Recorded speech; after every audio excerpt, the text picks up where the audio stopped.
Good morning. It's 4 o'clock? Yeah. It's 4 o'clock. We're in Hardin, Montana, and it snowed. It snowed a lot, and I'm guessing maybe the snow came on hard and fast because this is the parking lot right now. Yeah. That's where you're supposed to get fuel, and that is supposed to be the driveway. And that's no parking.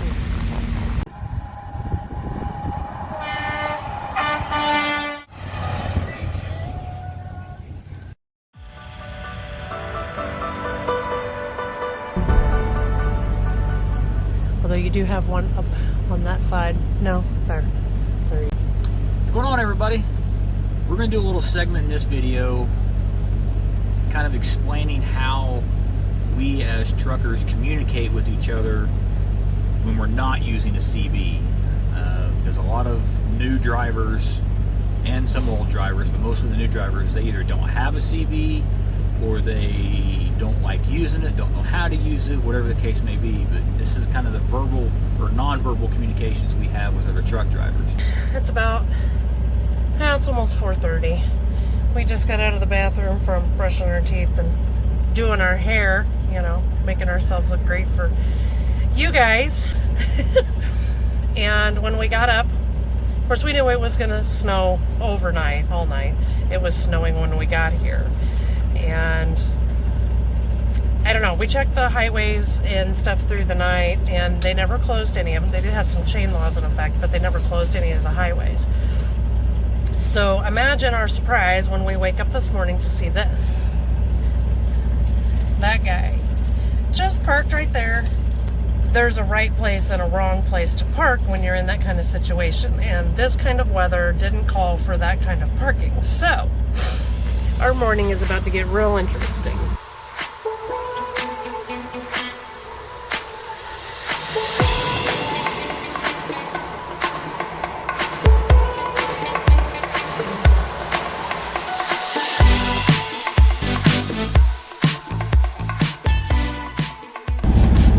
You really can drive a semi through that hole. When we're parked at a truck stop, legally parked, in a designated spot to park, and you park in front of us to make a parking spot, or even to run in to go to the bathroom, I don't care. Don't be a douchebag. Don't park in front of us. Don't block us in.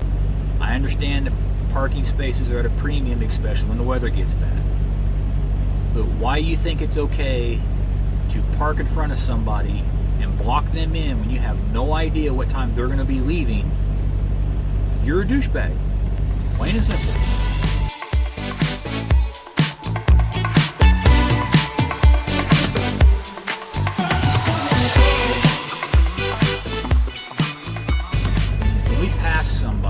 Especially another semi, when we get out in front of them, we leave a gap. It is a safety gap, so we can make sure that it is clear for us to get over. It is not a gap for a car to squeeze into. It's a good way to get killed. I know you'd be behind us and we're going so damn slow, but it's safer for you to stay that way. For us, once we get out so far, the truck that we passed will usually flash their lights at us. Then we'll scoot over. In return, most of us will flash all of our tail lights at them. That's how we say thank you. With that being said, if I'm in a lane and I turn my turn signal on and you are in the lane that I'm going to merge into, if you flash your headlights at me, I'm coming over. It is just one of those things that we as truck drivers can call it taken for granted or not, but if you flash your lights at us, it's clear for us to come over. So don't get all upset and get all road ragey because we cut you off.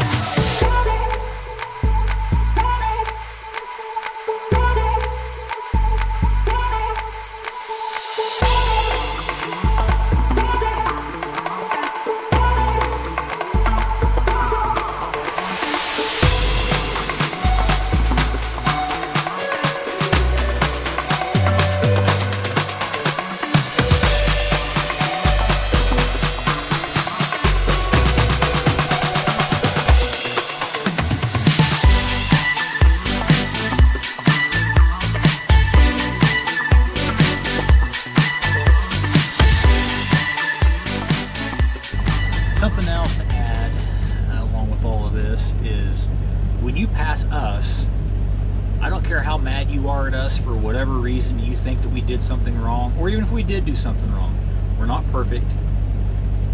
Don't cut us off. Don't swing in front of us and then slam on your brakes. Because believe me, that is a game of bumper cars you do not want to play. On average, we weigh 70 to 80,000 pounds. We cannot stop on a dime. It takes us well over a football field length to slow down and stop. Also, most drivers nowadays, because companies require it, either the company provides it or we buy our own, we have dash cams. So you pull in front of us and slam on your brakes, we've got it on video, so we're not going to be at fault. Now, on the flip side of that, a lot of drivers, they will put their truck off into a ditch before we run over somebody. I know I would, but you slam on the brakes in front of us, you're going to lose every time. There's no winning that situation. Well, here we are on Super Bowl Sunday. We've been holed up in a little town in Montana, just on the east side of the Montana-Idaho border, because the pass up here, Lookout Pass, has been, chain law has been in effect. Hasn't been closed, but the chain law has been in effect, and that means that the conditions are probably hazardous for us to drive in, so we've been waiting.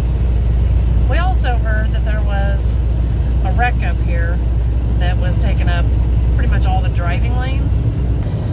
We'll see. Meanwhile, we've been parked in the parking lot at a gas station, 50,000 silver dollars, souvenir shop, restaurant, hotel, gas station thing, and watching the snowfall.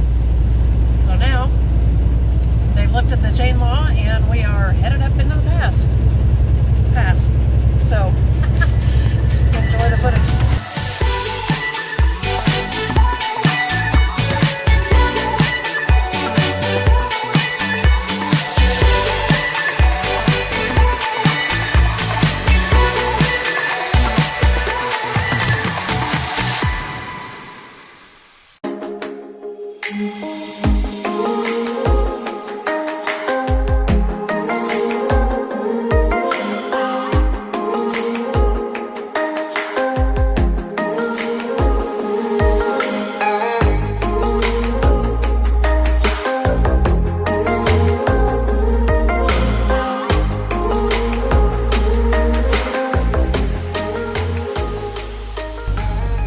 Yielding to us when you, as a car driver, are coming up to the highway on an on-ramp.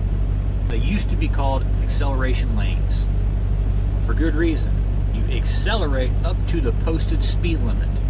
We, as everybody on the actual interstate, we don't have to yield to you, with the exception of a few states, I think, and maybe a few places.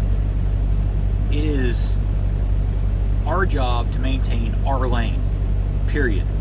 Whether there's a car next to us that we can see and you can't, or whatever the case may be, we do not have to yield to you. So either slow down and just tuck in behind us and then pass us when it's safe, or speed up to the posted speed limits, get in front of us and keep going. Don't ride the shoulder with us. Don't try to squeeze right in front of us or something, because again, we're 80,000 pounds.